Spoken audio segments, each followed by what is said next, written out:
D'aucuns me diront, il est souvent observé dans nos pays lors des troubles importants que la vérité ne se résume pas, que la vérité se résume à leur compréhension des choses, à leur ressenti ou encore à leurs souhaits ou ambitions de tous ordres. Mais il n'en est rien, Monsieur le Président. Je n'ai pas la prétention de faire une leçon à personne, mais je vous dis qu'il n'en est rien. Et je suis convaincu que dans cette salle, une vérité sortira. Monsieur le Président, Messieurs les assesseurs, la vérité judiciaire est quelquefois incomprise, mais elle existe et mérite d'être dite sans passion, sans haine et de la manière la plus équitable. C'est à ce périlleux exercice que le peuple guinéen et le monde entier vous invitent à réussir pour que nul ne souffre injustement de la décision que vous allez prendre en application de la loi. Si ce matin, cet après-midi, je me trouve à Conakry et devant votre tribunal criminel, c'est parce qu'il y a eu le 28 septembre 2009 que certaines des conséquences du 28 septembre 2009 ont été gérées dans mon pays, le Burkina Faso. C'est dans la recherche de solutions aux problèmes posés à ce moment à la Guinée que le capitaine Moussa Dadis Camara s'est retrouvé au Burkina Faso pour cette tentative d'assassinat dont il a été l'objet le 3 décembre 2009 sur demande expresse des institutions régionales, continentales et de l'ONU. Cet exil qui a été imposé au capitaine Dadis Camara, il ne l'a pas souhaité, il ne l'a pas sollicité. Mais une chose est certaine et constante dans son esprit à l'époque, c'est ramener la paix en Guinée, c'est sauver la paix en Guinée en empêchant que ne s'installe une guerre civile entre les communautés qui pourrait être déclenchée par son retour hâtif dans son pays. Peu de personnes en Guinée connaissent ce sacrifice important du capitaine Moussa Dadis Camara, qui est et demeure un défenseur passionné, je dis bien passionné, de son pays, la Guinée. Je suis même à me demander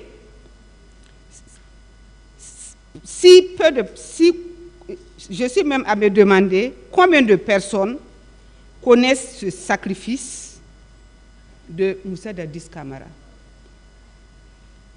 Le capitaine Moussa Dadis Camara a vécu pendant 12 années en parfaite harmonie avec ses frères et sœurs, devenant un homme du paysage social burkinabé, un autre fils du Burkina Faso. Je suis devant vous en ce jour pour contribuer très modestement avec les moyens qui sont les miens à sa défense, avec à mes côtés les confrères Jokame Jean-Baptiste Abba, Antoine Pépé Lama, Almami Traoré qui vient de terminer sa plaidoirie. La défense du capitaine Moussa Dadis Camara dans le cadre du dossier dit événement du 28 septembre 2009 survenu à Conakry au stade du même nom est emblématique, mais je pense que ce que nous attendons de vous, nous l'aurons. Nous l'aurons à double titre parce que nous savons que vous êtes motivés. Vous êtes motivés et vous avez un besoin de justice. Le peuple a besoin de justice. Je remercie mes confrères Salifou Beagovi, Maître Mara Bombi, Maître Diakité Malik, Maître Sidiki Berete, Maître Jean-Moussa Sovogui, qui ont, avant moi, livré à votre barre de très belles plaidoiries susceptibles de vous convaincre, et je suis sûr qu'elles vous convaincront. Que puis-je donc à ce moment faire à ma toute petite échelle? Je vais néanmoins essayer en comptant sur votre indulgence. Monsieur le Président, Messieurs les assesseurs, l'homme que vous allez juger est né en Guinée, où il a passé la majeure partie de son temps au service de la nation guinéenne. Il a été décrit et bien décrit par les avocats de la défense qui sont intervenus avant moi, que chaque confrère trouve ici et maintenant mes vifs remerciements. Pour moi, c'est un réel honneur de participer à la défense d'une telle personne à laquelle d'éminentes personnalités reconnaissent de grandes vertus. Jugez, Monsieur le Président, c'est ce qu'on vous demande. Le mot est lâché. Telle est la tâche que le peuple guinéen vous a confiée. Écoutez, analysez, déconstruire, reconstruire la nation guinéenne par le droit.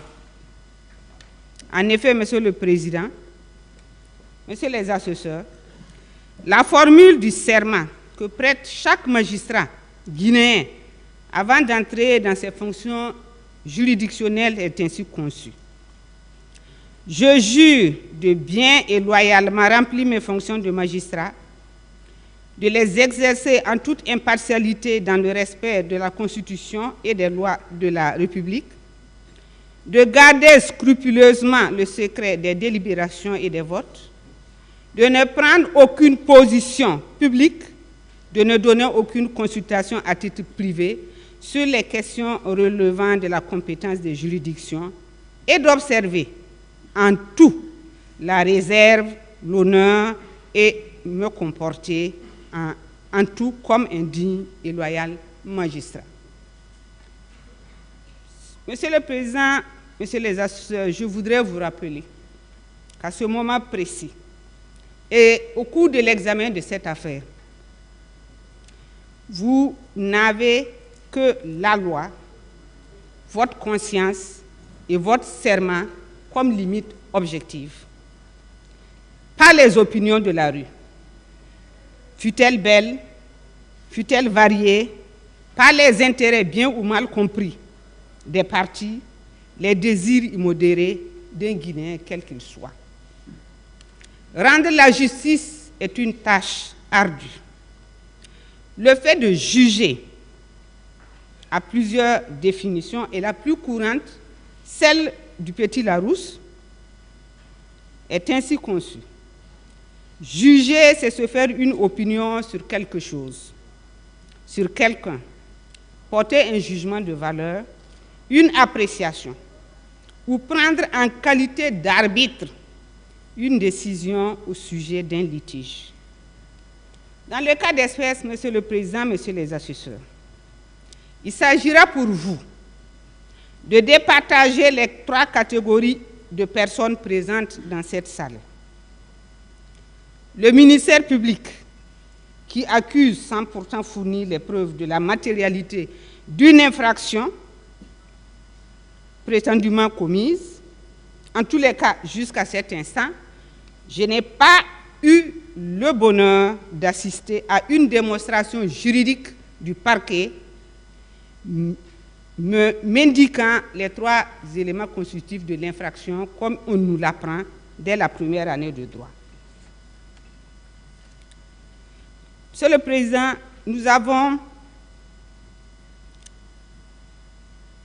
les parties civiles qui demandent des réparations sur la base des dommages qu'elles auraient subis. Je dis bien des dommages qu'elles auraient subis, parce que rares sont les personnes dans cette salle, en qualité de partie civile, qui ont donné à votre juridiction tous les moyens d'appréciation objective du préjudice dont chacun se prévaut. Les accusés, comme le capitaine Moussa Dadis Camara et bien d'autres, qui ont, depuis l'ouverture de ce procès, livré leur part de vérité sur les événements du 28 septembre 2009, que le parquet poursuit avec acharnement, alors que le dit parquet reste impuissant à administrer la preuve juridique de l'existence de telles infractions à leur encontre. Monsieur le Président, certains ont pris. Monsieur le Président, Messieurs les assesseurs, j'ai été particulièrement peiné de voir que sous le couvert d'interroger, de contre-interroger, de confronter les accusés, le parquet et singulièrement les parties civiles se soient livrés sans aucune retenue à des comportements peu élogieux, allant des railleries, des provocations de toutes sortes sur la personne même de celui qui a présidé aux destinées de ce grand pays qu'est la Guinée, en la personne du capitaine Moussa Dadis Camara. Certains même ont pris un malin plaisir à exciter sa colère, l'amenant quelquefois à réagir de façon inopportune et induisant qu'en votre qualité de président du tribunal et usant de votre impérium, vous lui fassiez des mises en garde. Mais quant à vous, Monsieur le Président, Messieurs les assesseurs, vous avez traité le président Dadis Camara avec humanisme et respect. Je ne peux pas en dire autant du parquet ni des parties civiles. Je souhaite au plus profond de moi qu'aucun Guinéen, ancien président de la République de Guinée, ne connaisse un jour les humiliations et les sarcasmes comparables à celles qui ont été infligées au capitaine Moussa Dadis Camara. Car je ne doute pas que dans cette salle, parmi les personnes qui y figurent ou dans leur progéniture, il sortira certainement un jour un président de la République. Un adage de chez nous dit bien que celui qui monte l'escalier donne du respect à celui qui en descend. Parce que celui qui en descend, c'est celui qui était monté. Donc, monter des escaliers vous contraint à descendre. Autrement dit, l'adversité, c'est le lot de tous les hommes. Et on ne tape pas sur un homme couché. C'est déloyal. Et c'est parce qu'on ne tape pas sur un homme couché que je me plains de ce que, au moment où Moussa Dadis Camara était à votre bar, il a souvent été humilié. L'action de juger, Monsieur le Président, confère aux magistrats une puissance. Et à cet égard, le philosophe Descartes indique que la puissance de bien juger, de distinguer le vrai du faux, est proprement le bon sens ou la raison.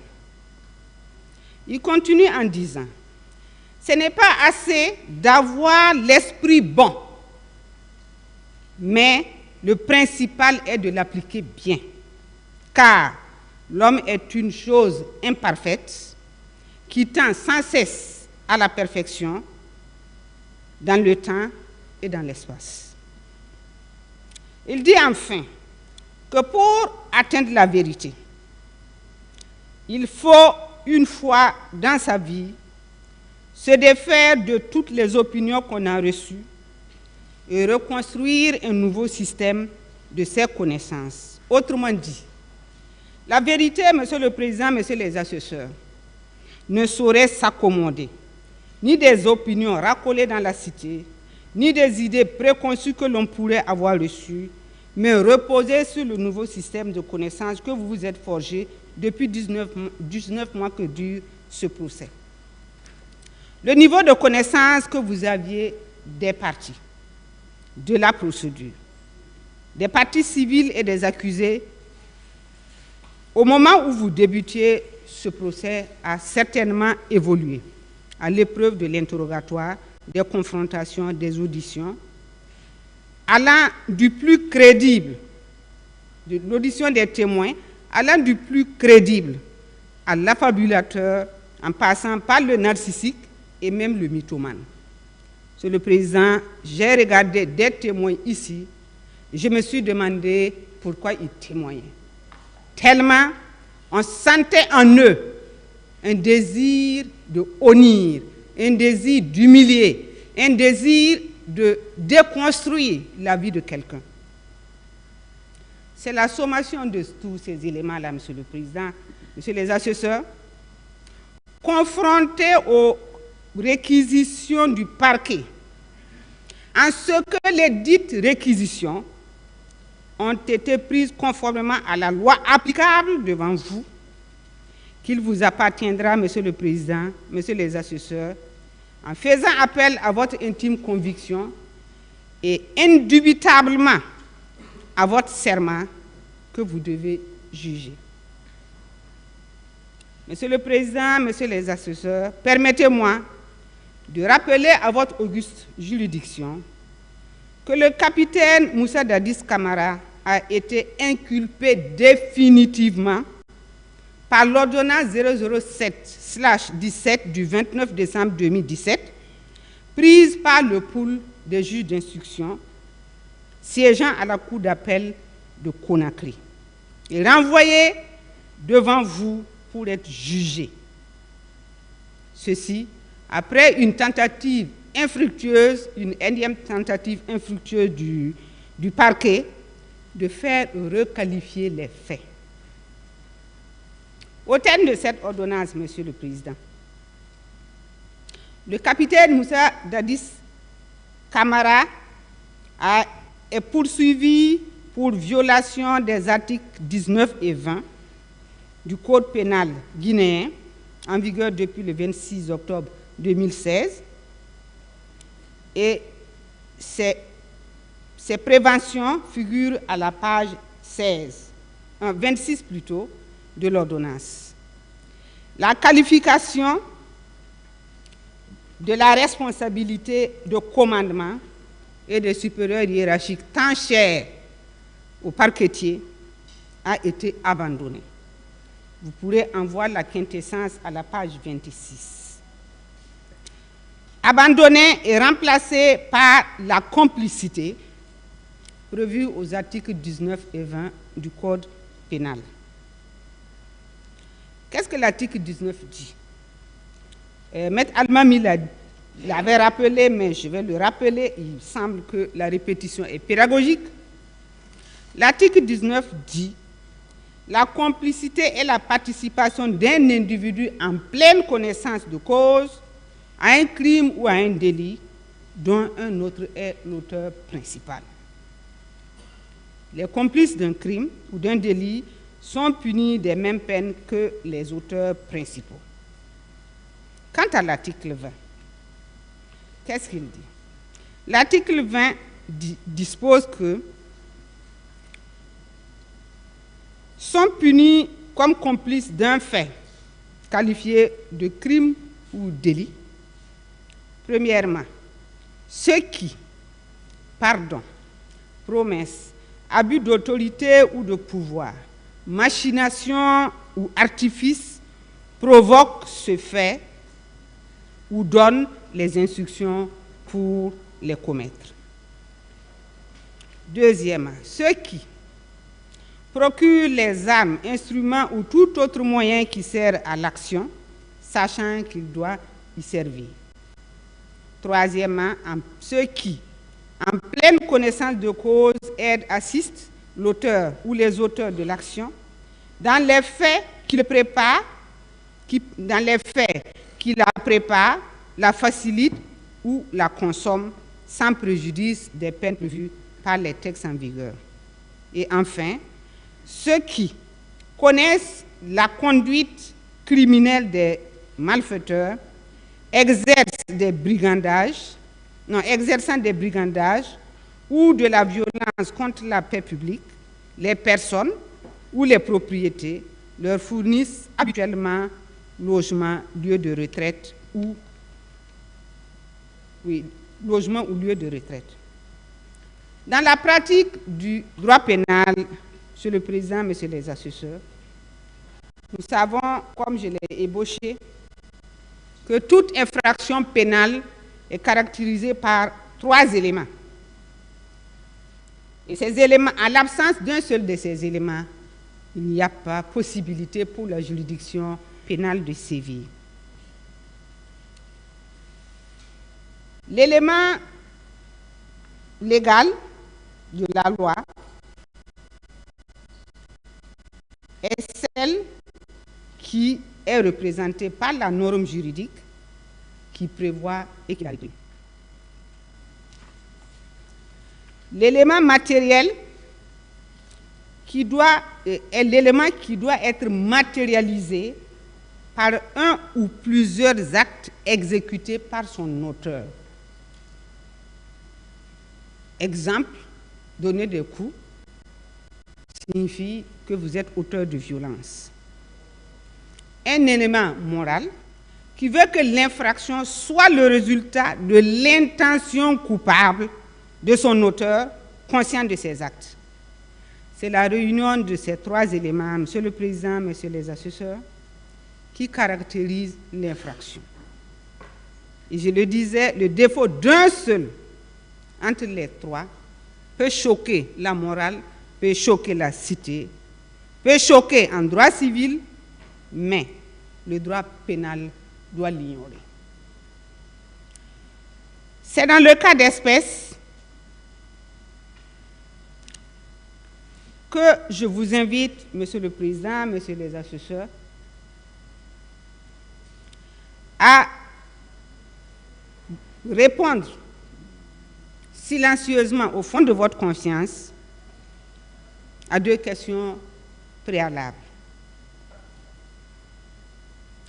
De qui le capitaine Moussa Dadis Camara est complice? Qu'est-ce qu'il a fait portant acte de complicité tel que décrit à l'article 20?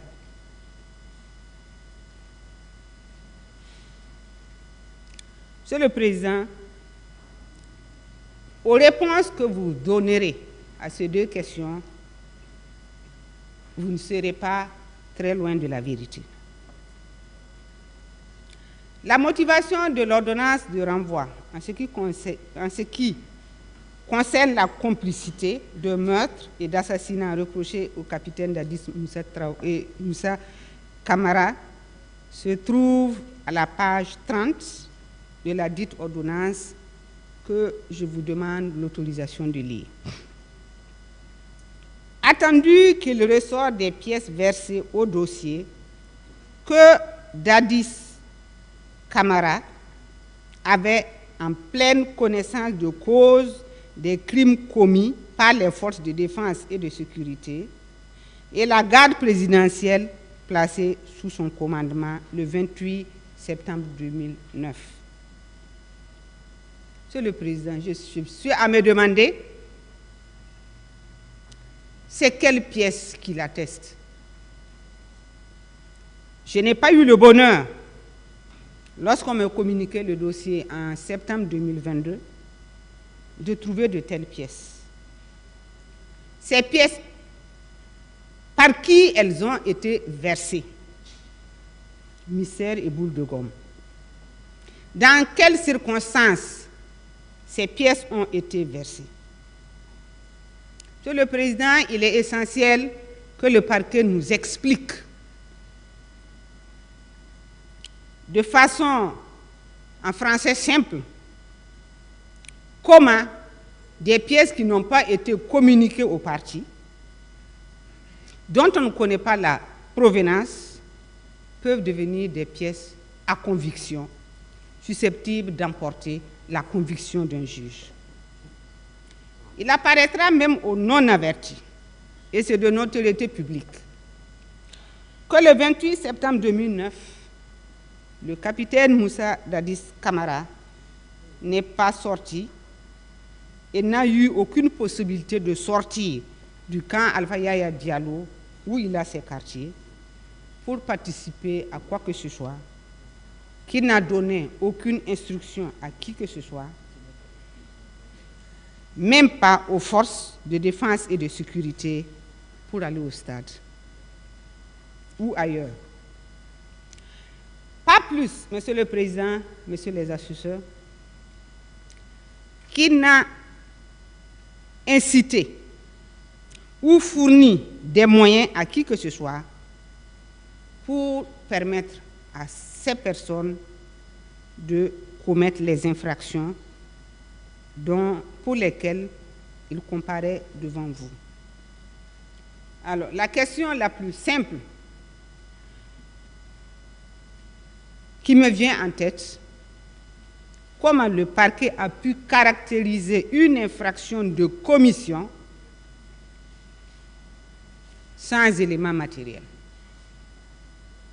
On nous dit oui, il est complice de, mais on ne nous dit pas la complicité a consisté en quoi. Parce que l'article 20, c'est un article qui est très clair, qui dit ce qui doit être pour qu'il y ait complicité. Mais non, nous n'avons pas eu droit à cette démonstration et je le trouve dommage. Je suis convaincu que l'on va me parler des recrues de Kaléa, des recrues de Pivi, des occultistes de Gono Sangaré. Monsieur le Président, j'ai regardé et je continue de regarder. C'est vrai que je ne connais pas Kaléa. C'est vrai que je ne connais pas les recrues de Kaléa, ni les recrues de Pivi, encore moins les occultistes de Gono Sangaré, mais je ne pense pas que dans le lot de personnes qui sont ici, dans le box des accusés, il puisse s'en trouver un. D'ailleurs, le parquet, après plusieurs tentatives de créer un lien avec les personnes non identifiées, baptisées par la terminologie recrue de Kaléa, recrue de Pivi, le capitaine Moussa Dadis Camara semble constituer le cheval de bataille du parquet qui reste tout à fait incapable de nous exhiber une seule personne répondant à cette terminologie.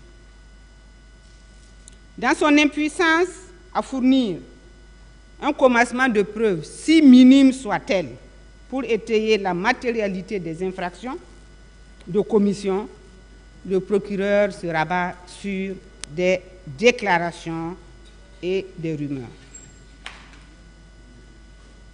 Dans son réquisitoire du 22 mai 2024, le parquet a opportunément soutenu, sans sourciller, que les 300 recrues de Kaléa, les 500 recrues de Pivi, les 163 occultistes de Gono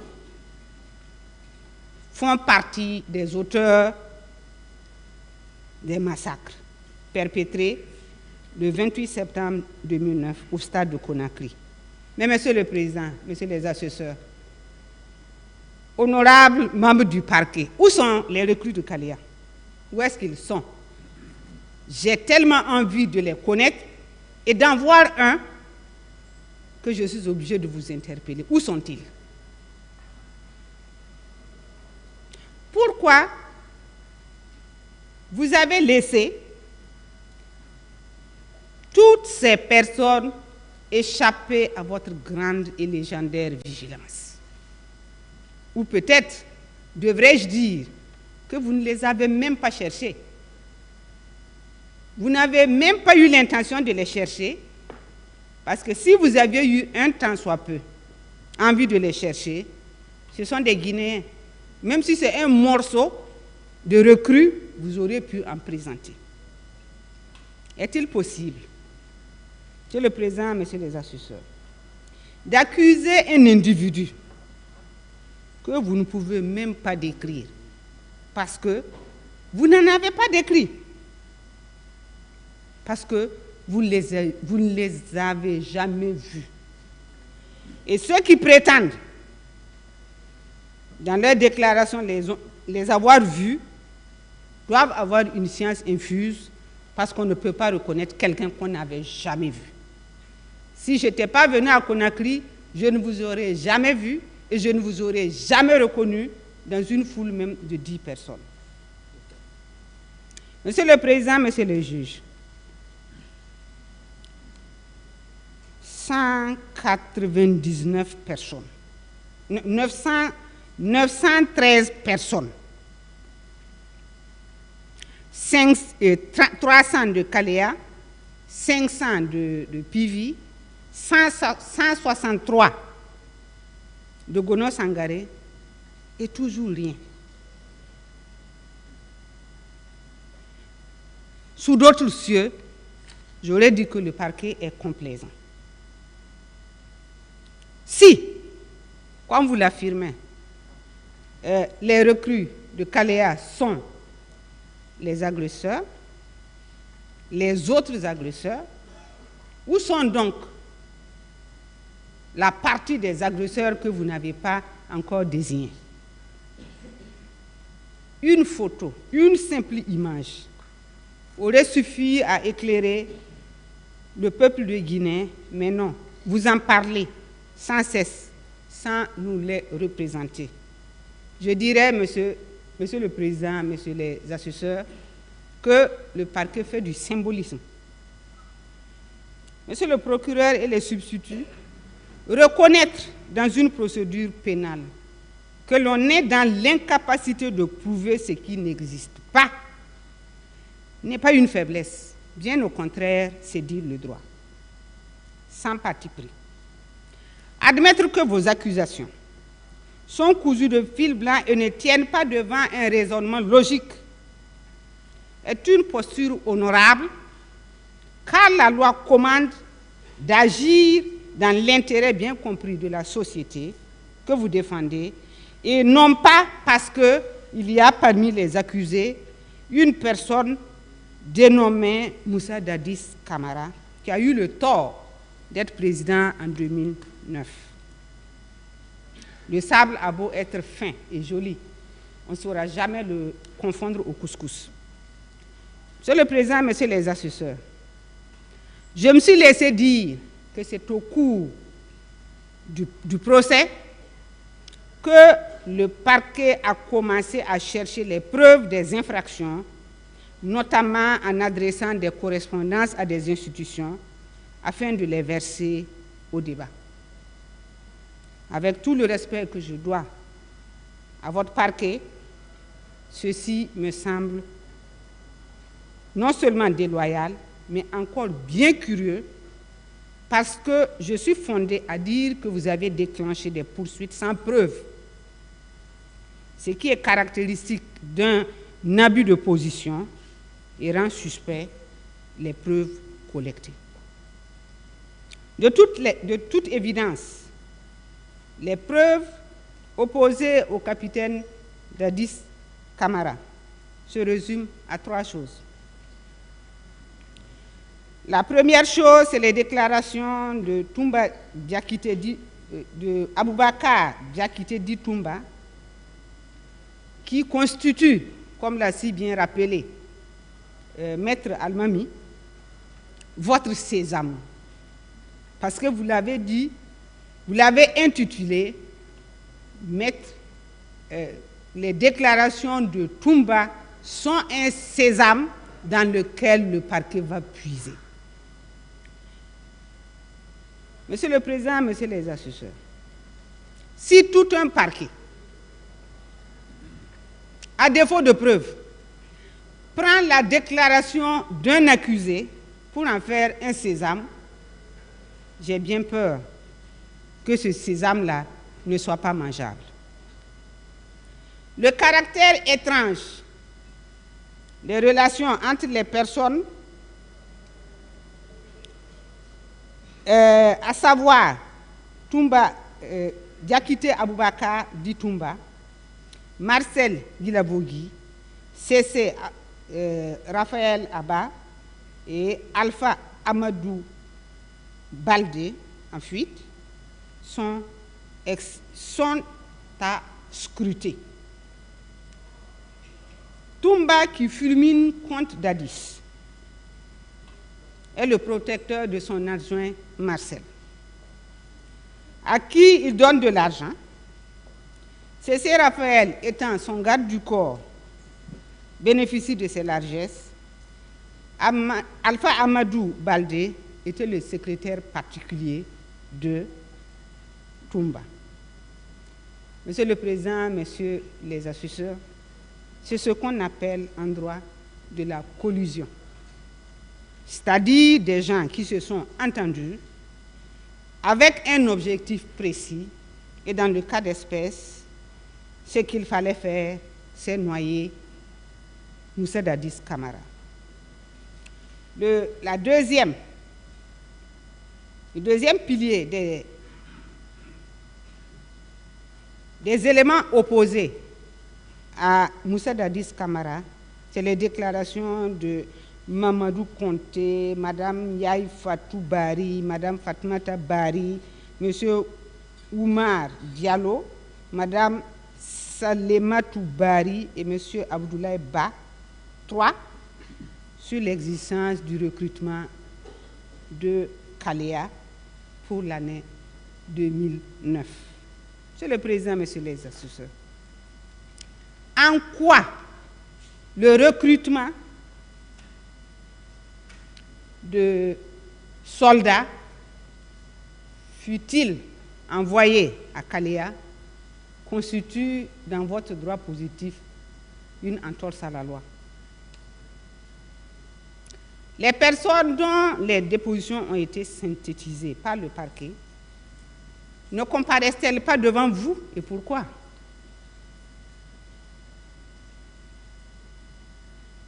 Ces personnes n'ont-elles pas fait devant votre juridiction montre d'une haine sans commune mesure envers le capitaine Moussa Dadis Camara parce qu'il ne leur a pas donné indûment les grands postes de l'armée, de l'argent, des véhicules pour les uns et pour Aboubakar Sidiki Diakité d'avoir à son détriment laissé s'établir une garde parallèle.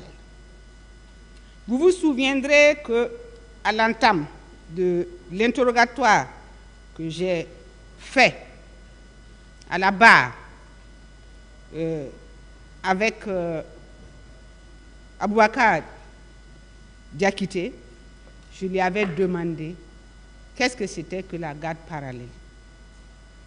Je me souviens encore qu'il m'a dit que cette garde parallèle, c'est lui qui l'a baptisée comme ça, parce qu'il le sent comme ça, parce qu'il veut le caricaturer comme ça, et il faut le prendre comme ça. Mais devant vous, Monsieur le Président, Messieurs les assesseurs, on ne prend pas comme ça. On ne prend pas des déclarations comme ça. Surtout, le parquet ne peut pas se permettre de prendre des déclarations comme ça. Il faut vérifier, il faut peser, il faut sous-peser, il faut examiner pour voir la valeur probante d'une déclaration avant d'en faire un élément de preuve. Enfin, Monsieur le Président, Messieurs les assesseurs, vous apprécierez. S'agissant de la complicité de meurtre et d'assassinat, figurant à l'article 27 de l'ordonnance, il est écrit que C.C. Raphaël Abba, Alpha Amadou Baldé, Marcel Guilavogui, Moussa Thieboro Camara, Claude Pivi, Ibrahim Kamara Di Kalonzo, Blaise Goumou, Aboubakar Diakité Di Toumba sont les auteurs principaux des infractions décrites à la page 30. Et vous trouverez à cette même page les éléments censés caractériser la complicité du président Moussa Dadis Camara, ainsi conçu. Attendu qu'il ressort des pièces versées au dossier, je n'en ai pas vu, Monsieur le Président. Je suis obligé de dire, je n'ai pas vu ces pièces qui ont été versées au dossier. Que Moussa Dadis Camara avait en pleine connaissance de cause des crimes commis par les forces de sécurité et de la garde présidentielle placées sous son commandement le 28 septembre 2009 et jour suivant.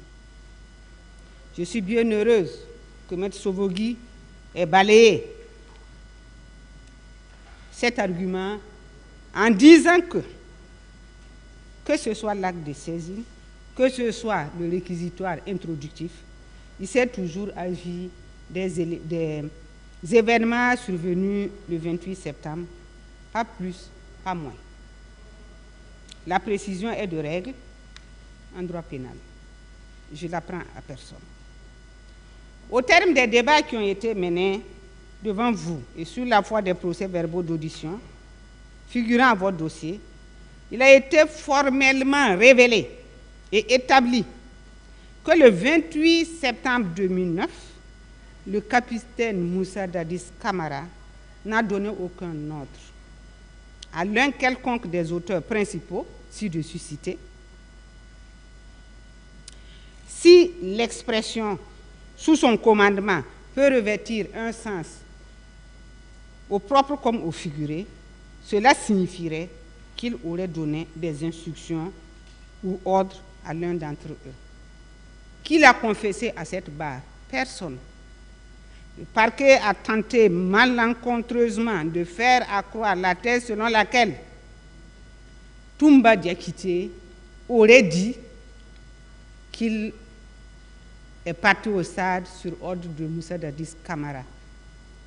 Heureusement, les archives parlent et j'ai reconsulté les passages de Toumba devant votre barre.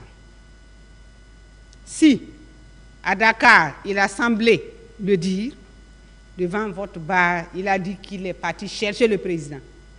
Monsieur le Président, Monsieur les assesseurs, on ne peut pas chercher quelqu'un qu'on a mis sous cloche. Parce que c'est lui qui nous l'a dit. Il a demandé à Mohamed Condé de garder le président bien en place et de ne lui permettre de faire aucun mouvement. Monsieur le Président, comment alors, dans ces circonstances de temps et de lieu, le président a pu donner un ordre à quelqu'un qui n'a pas vu? Parce que le 28 septembre, la seule personne qui lui a été donnée de voir, c'est Aboubakar Diakité dit Toumba, qui vous dit, il ne m'a pas donné d'ordre. Qui vous a dit dans cette salle, depuis le début des interrogatoires, qu'il a reçu une instruction du président Dadis pour aller au stade? Personne à ce que je sache. Aucun des présumés auteurs ne l'a soutenu, n'y a persisté et a signé.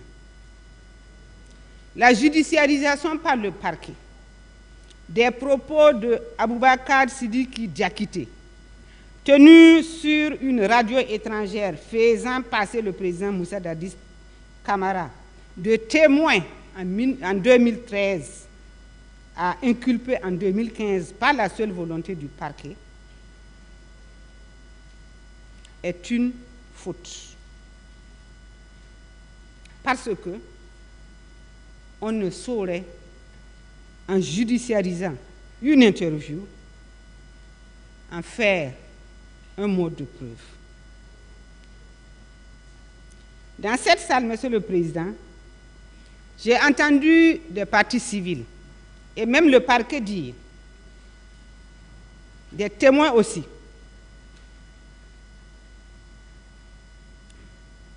le capitaine Moussa Dadis Camara était le président de la République, chef des armées. Au moment des faits, il doit être déclaré responsable de ce qui s'est passé le 28 septembre 2009. C'est ahurissant. De la part de professionnels du droit. Pour les autres, je peux déplorer le manque de culture juridique ainsi que la méconnaissance des textes de loi. Mais pour qu'un avocat dise que la responsabilité de Moussa Dadis Camara repose sur le fait qu'il était le président et qu'il était le commandant en chef des forces armées, Monsieur le Président, Monsieur les assesseurs, ça dépasse mon entendement. C'est une vue de l'esprit qu'il faut balayer. Et j'insiste, Monsieur le Président, car cette vue d'esprit, elle est porteuse de grands dangers pour la République de Guinée. L'expression « chef des armées » n'a pas été inventée par Dadis, ni pour Dadis. Cette expression est inscrite à l'article 41 de la dernière constitution de la Guinée avant le 28 septembre. Aucun texte constitutionnel ne l'ayant autrement défini. C'est en raison de ce que cette constitution était suspendue au moment des faits que je vous demande de prendre la définition comme étant une raison écrite pour servir de base au développement que nous allons faire. Que dit l'article 41 de la Constitution guinéenne? Elle indique que le président de la République est garant de l'indépendance nationale et de l'intégrité du territoire. Il est responsable de la défense nationale. Il préside le Conseil supérieur de défense nationale. Il est chef des armées. Il nomme à tous les emplois civils et militaires. Monsieur le Président, voilà la définition que donne la Constitution guinéenne. Faut-il déduire de ces termes chef des armées qu'il était derrière chaque soldat, chaque gendarme? Non. Non seulement physiquement, ce n'est pas possible, intellectuellement non plus. Mais l'expression chef des armées a une histoire que la Guinée a héritée. L'article 426 de la même Constitution dit que le président de la République n'est responsable des actes commis dans l'exercice de ses fonctions qu'en cas de haute trahison. En ce cas, son juge naturel, c'est la Haute Cour de justice. Mais peut-être il est tard de le mentionner, mais ce n'est pas moins bon de le dire pour que ça rentre dans la culture des uns et des autres. Comme je disais, l'expression chef des armées vient de l'histoire des présidents français qui cherchaient à reconstruire la France après les 2 guerres mondiales qui l'ont sensiblement malmenée. Elle a été transportée, comme tant d'autres normes juridiques, dans notre arsenal législatif, en tant que, comme tant d'autres textes que constituent le Code civil, le Code de procédure civile, le Code de commerce, avant l'entrée en vigueur du traité OHADA, le Code pénal, le Code de procédure pénale et le Code de procédure civile. En France, le président préside le Conseil nucléaire. Ce n'est pas le cas ici. Il préside le Conseil de défense et de sécurité. C'est le cas ici, en Guinée. Il a compétence pour nommer aux emplois civils et militaires. C'est le cas également ici. C'est pour cela cette définition de chef suprême des armées est contenue à l'article 13 de la Constitution française, tandis que en Guinée, c'est l'article 41. Le président de la République est le garant de l'indépendance nationale et de l'intégrité du territoire, et ce sont toutes ces compétences qui font de lui le chef des armées. Le doyen Georges Vedel est un éminent constitutionnaliste français qui a fait plus de 10 ans au Conseil constitutionnel français, nous dit que l'expression chef suprême des armées est un titre honorifique qui n'induit aucune responsabilité pénale et il s'ensuit que cet usage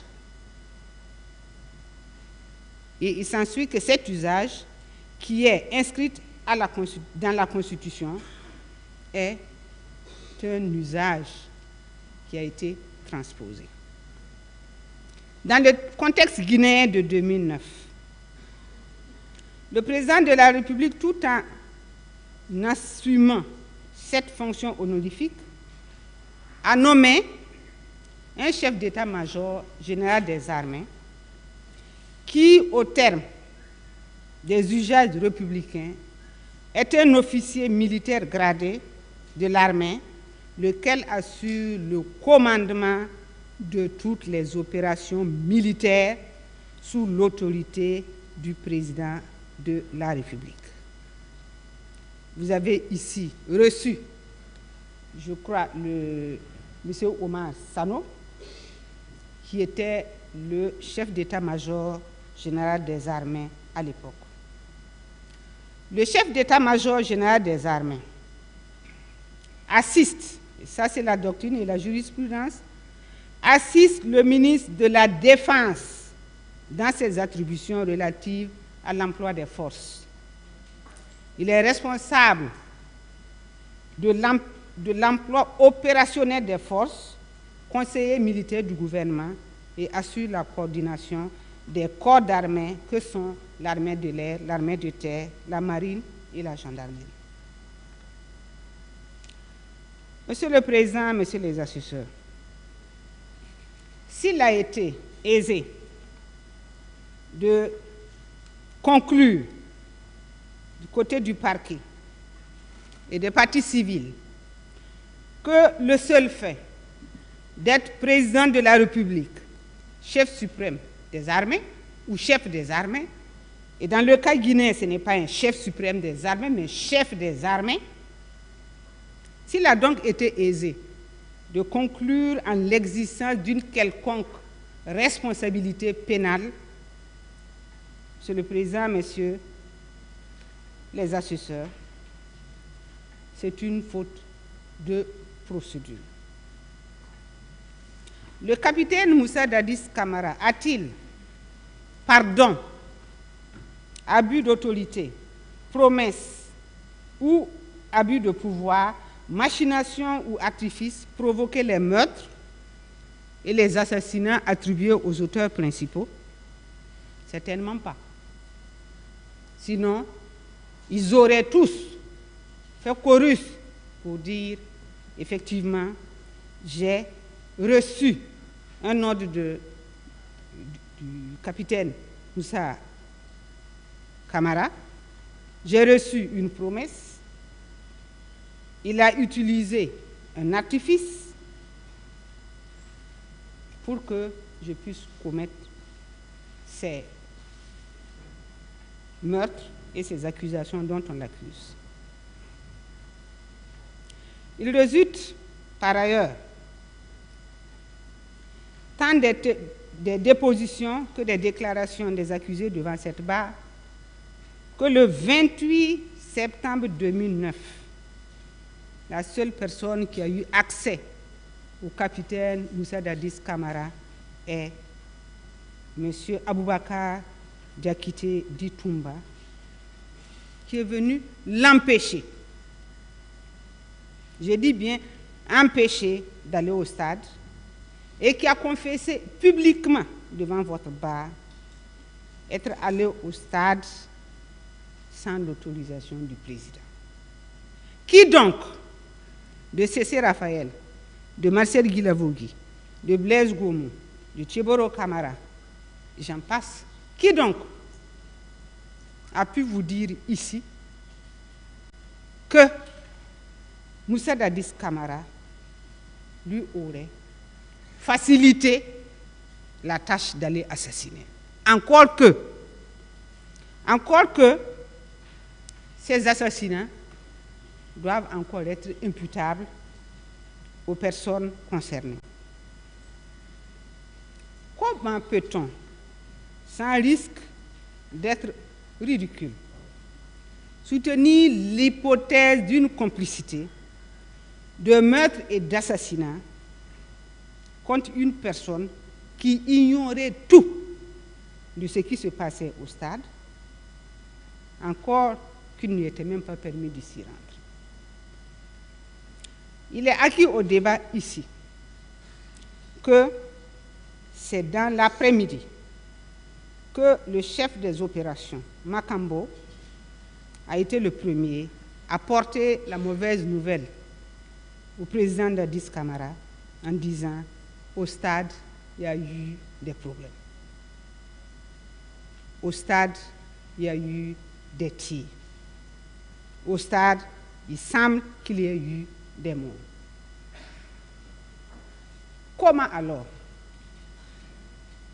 expliquer la connaissance que pouvait avoir le président Dadis des exactions commises au stade? On me dit c'est la garde présidentielle. À moins, Monsieur le Président, Messieurs les assesseurs, que le parquet me dise et soutienne que le rôle de l'armée, la mission régalienne de l'armée, c'est de tuer et de faire d'autres exactions. Sinon, je ne vois pas le lien entre l'armée et la garde présidentielle et Moussa Dadis Camara en ce jour du 28 septembre 2009. Que le parquet explique au peuple de Guinée comment un être normal, cloîtré dans un bureau, peut disposer des moyens et pour connaître ce qui se passe à des kilomètres de l'endroit où il se trouve. Le peuple doit vous écouter, Monsieur le procureur. Vous devez des explications afin que l'on comprenne. Nous voulons vous écouter pour voir les talents extraordinaires que vous utilisez pour savoir des choses qui n'existent pas. Parce qu'en cette matière, c'est ce que vous avez fait. En tout état de cause, les articles 206 et 208 du Code pénal guinéen qui visent l'assassinat, le meurtre et l'assassinat ne peuvent en aucune façon être applicables à Moussa Dadis Camara et il doit, à ce titre, être acquitté pour infraction non constituée. Monsieur le Président, il lui est aussi reproché des enlèvements et de la séquestration. Monsieur le Président, l'article 303 définit l'enlèvement comme étant le fait sans ordre des autorités constituées, et hors les cas prévus par la loi d'arrêter, d'enlever, de détenir et de séquestrer une personne. A-t-on eu une seule fois, dans la flopée de victimes, quelqu'un qui est confessé à votre barre ou qui est déposé sur procès verbal que Moussa Dadis Camara a été complice de son enlèvement, de sa séquestration ou de torture qu'elle aurait subie?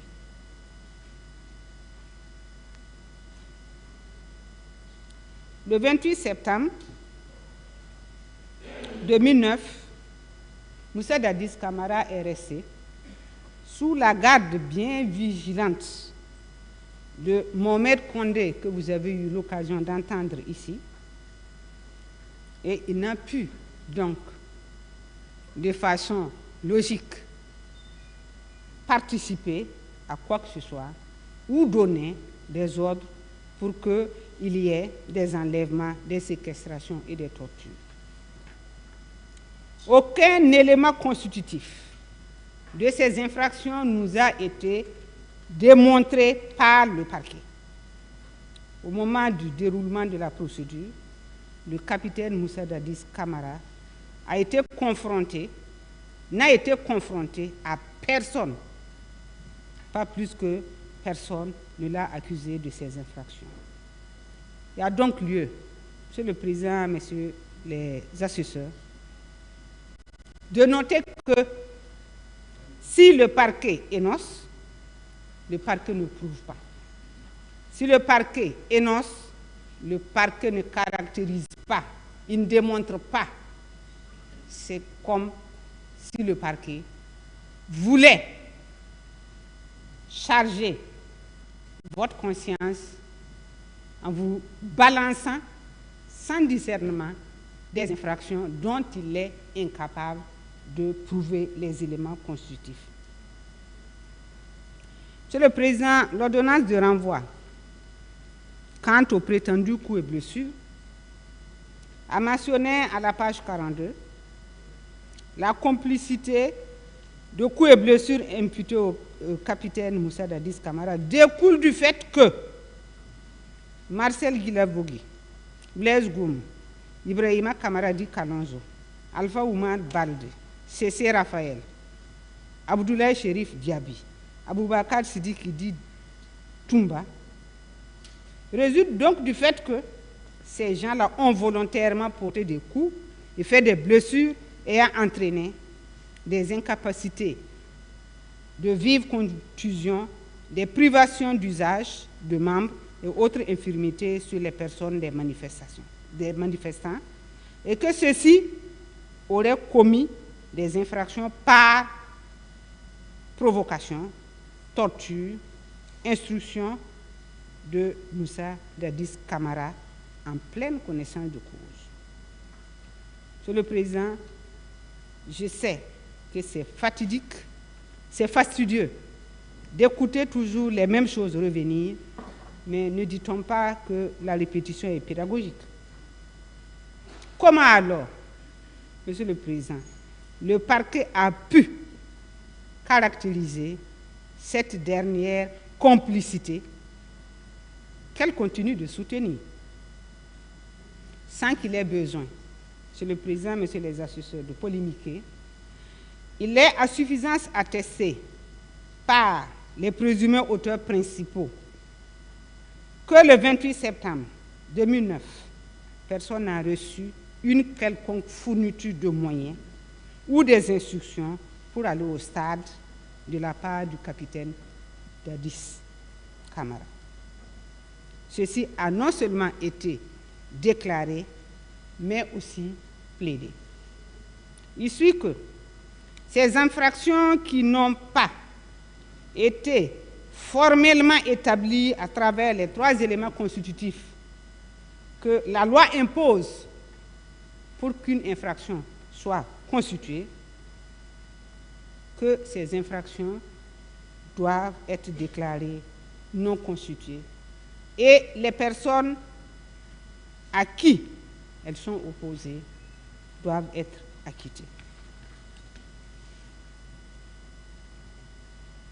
Monsieur le Président, concernant le pillage, complicité de pillage de marchandises et d'objets et d'incendies,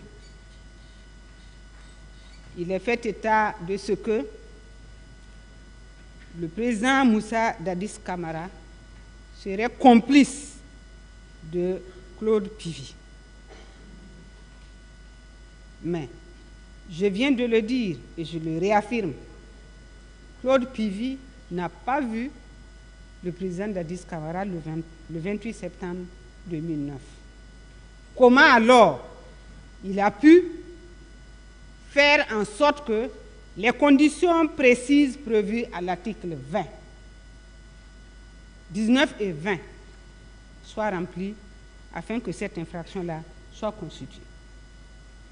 Je m'interroge et je sais que le parquet ne m'en voudra pas de dire que cette infraction ne peut tenir vis-à-vis d'un développement logique.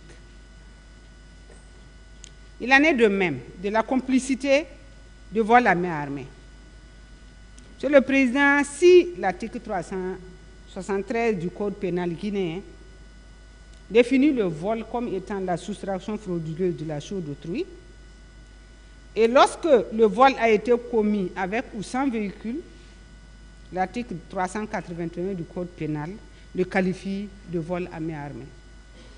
Monsieur le Président, Messieurs les assesseurs, objectivement,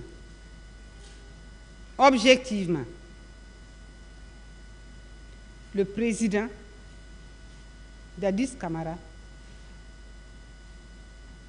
ne savait même pas qui était sorti, qui était au stade, qui était aux alentours du stade, qui était dans le stade,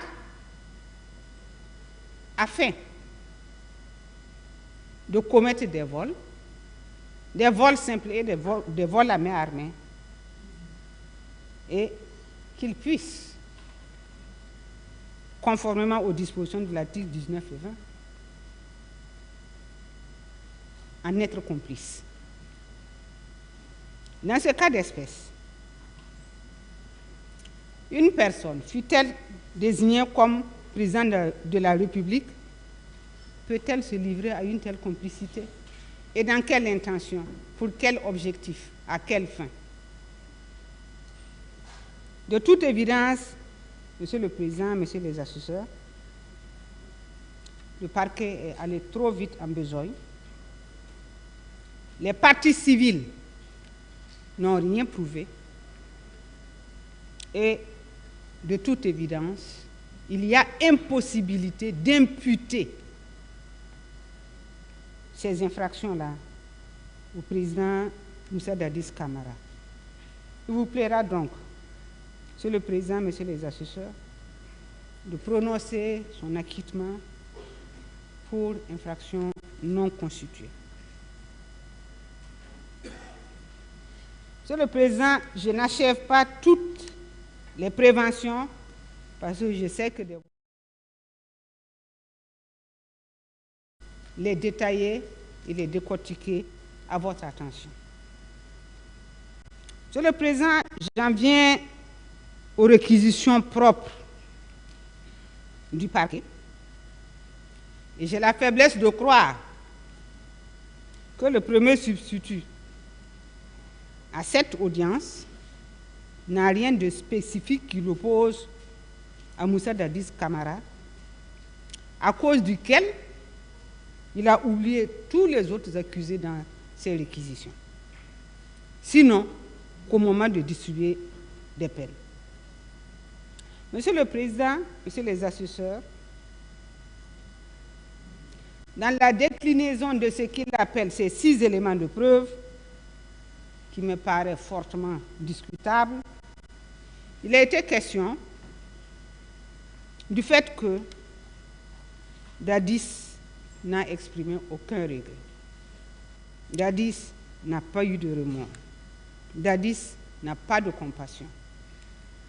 Monsieur le Président, Messieurs les assesseurs, nous ne sommes pas à l'Église. Nous ne sommes pas à l'Église. Et je ne connais peut-être pas parfaitement toutes les normes juridiques de la Guinée, mais en tout cas, en matière pénale, je ne vois pas d'où découle cette obligation pour quelqu'un de s'excuser quand il ne se sent pas coupable. Fallait-il qu'il s'excuse pour vous faire plaisir, Monsieur le procureur? Vous êtes une partie au procès, comme lui. Il n'est donc pas possible, ni admissible, que vous demandiez à quelqu'un de présenter des excuses. À qui d'ailleurs doit-il présenter des excuses? Est-ce que présenter des excuses efface une infraction? A contrario, ne pas présenter des excuses ne constitue pas une infraction. Vous dites aussi dans vos éléments de preuve que Dadis accuse les leaders politiques. Je ne vous comprends pas. J'avoue que je ne vous comprends pas. Est-ce un crime d'accuser des leaders politiques s'il y a matière à le faire?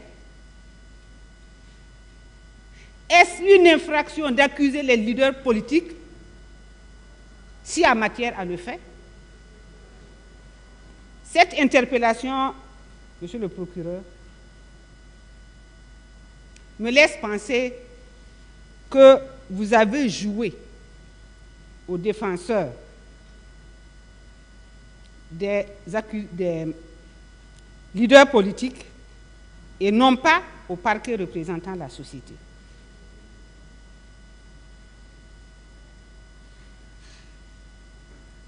Dites-nous si cela est possible. Pourquoi vous tenez aux excuses de Dadis Camara? Est-ce que vous l'avez déjà dépouillé de la présomption d'innocence qu'il a de par la force de la loi?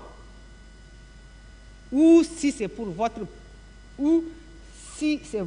plaisir personnel, je le substitue, je pense qu'il faut revoir votre copie. Dites-nous si à cette audience, où vous représentez la société guinéenne tout entière, à laquelle appartient d'ailleurs Dadis,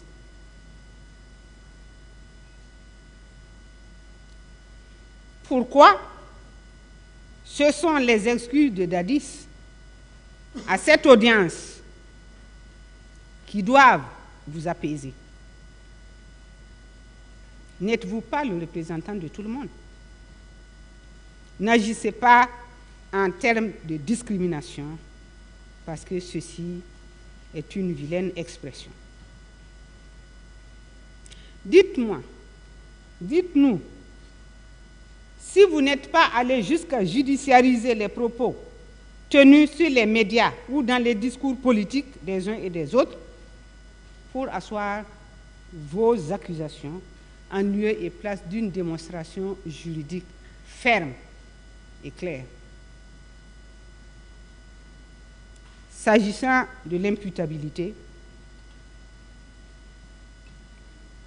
Monsieur le procureur, je pense que vous avez dénaturé les faits, sciemment dénaturé les faits, afin de les rendre rattachables, un tant soit peu, à vos réquisitions. Vous dites, Dadis était bien informé. Évidemment, il est bien informé. À 2h du matin, il était informé. Mais qu'est-ce que vous vouliez qu'il fasse à 2h du matin? Lorsqu'on vous dit il y a une manifestation demain et qu'on l'informe à 2h du matin, qu'il essaie par tous les diables d'entrer en contact avec les organisateurs pour négocier un report ou une délocalisation. Être bien informé, ce n'est pas une infraction. Même si vous voulez lui donner une connotation, elle ne peut pas être une infraction. L'expression bien informée ne pourra jamais se transformer en infraction.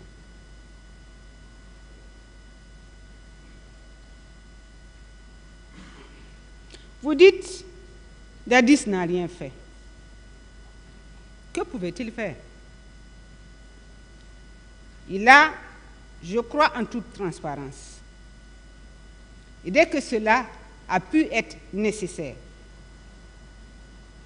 ou du moins possible, mis en place une commission d'enquête nationale indépendante.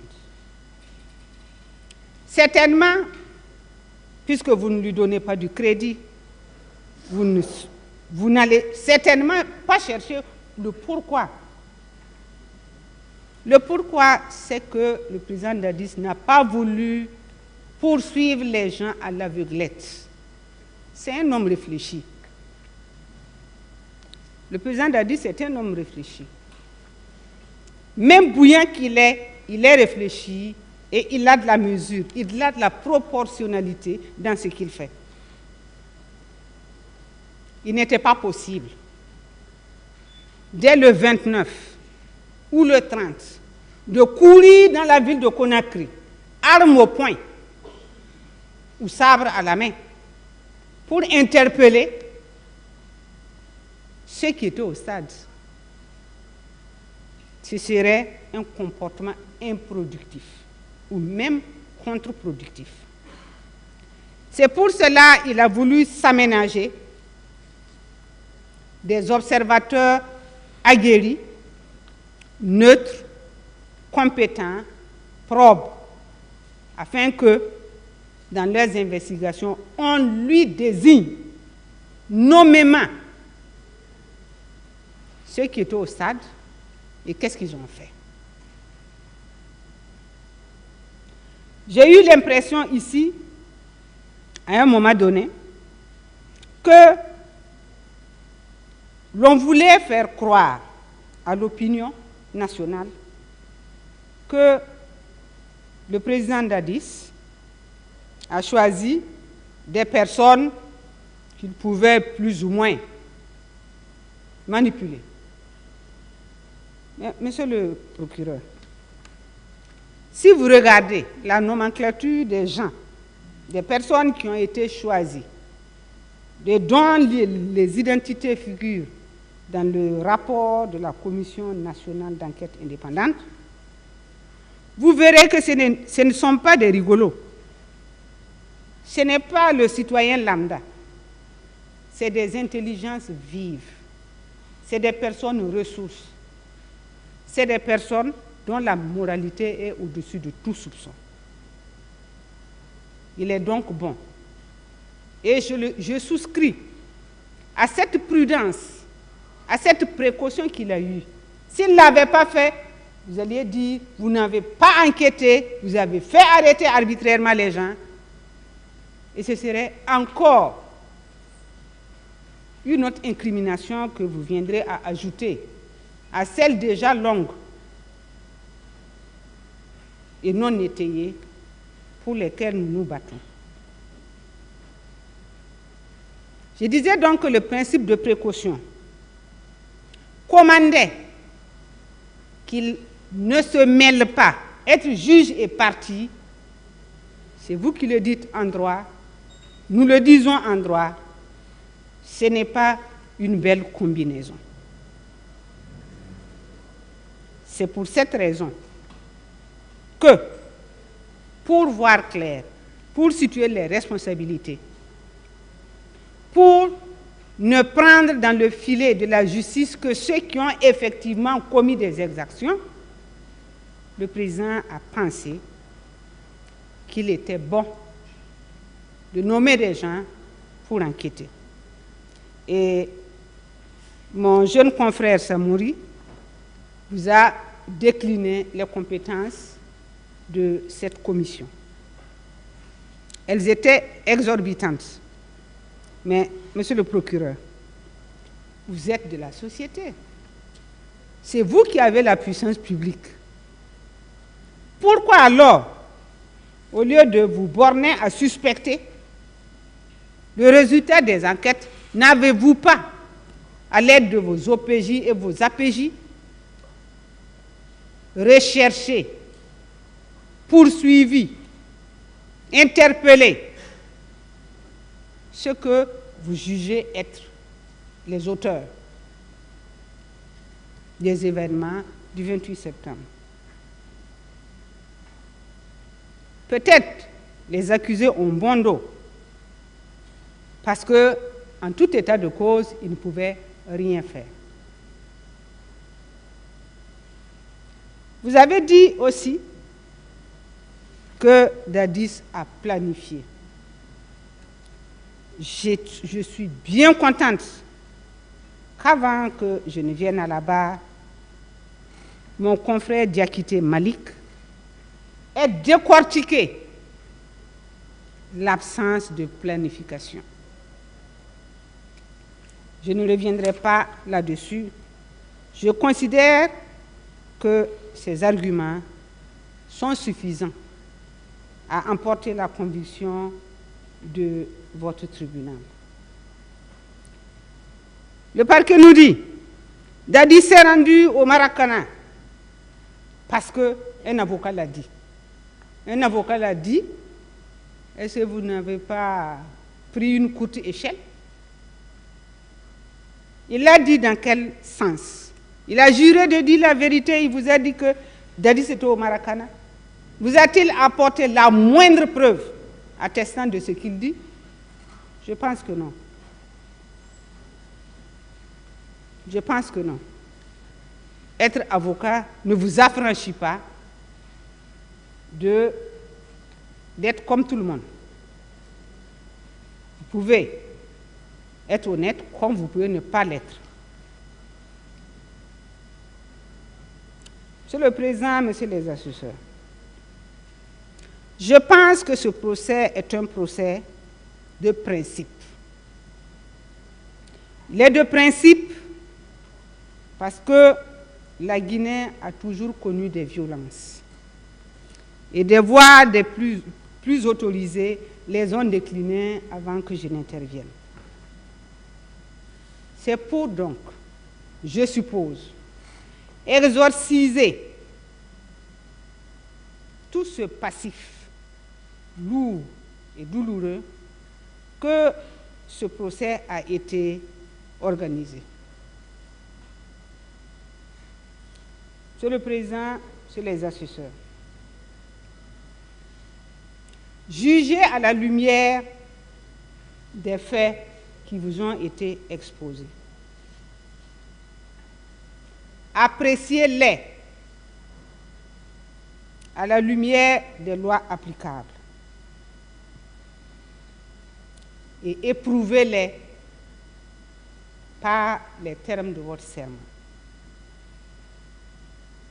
Monsieur le Président, acquitter une personne innocente est un acte de courage, mais c'est un acte de sagesse.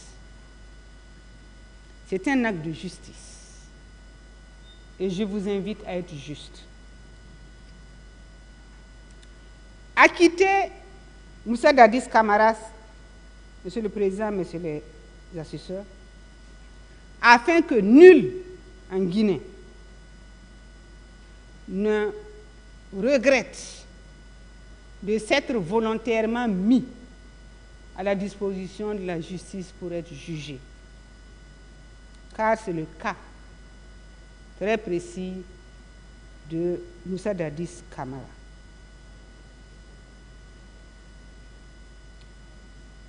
Il n'était pas le seul à être visé dans l'ordonnance de renvoi,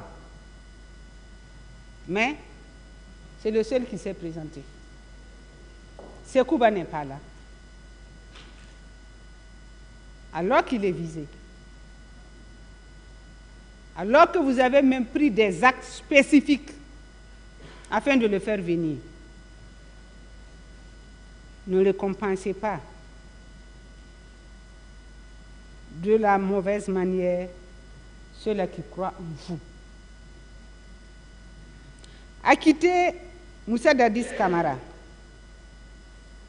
pour montrer au peuple de Guinée que la justice guinéenne est crédible, qu'elle recèle de magistrats accomplis, talentueux et sages.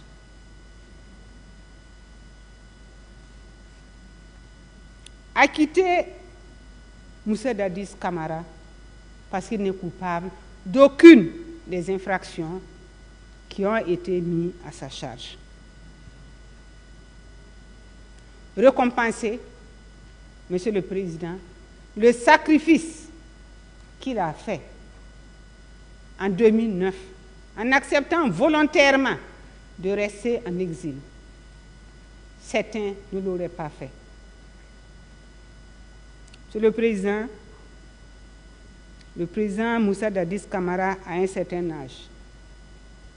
Et vous le savez, puisque c'est une enquête d'identité, il vous a dit où il est né, quand est-ce qu'il est né, de qui il est né.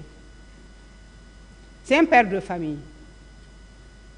C'est un ancien président de la République.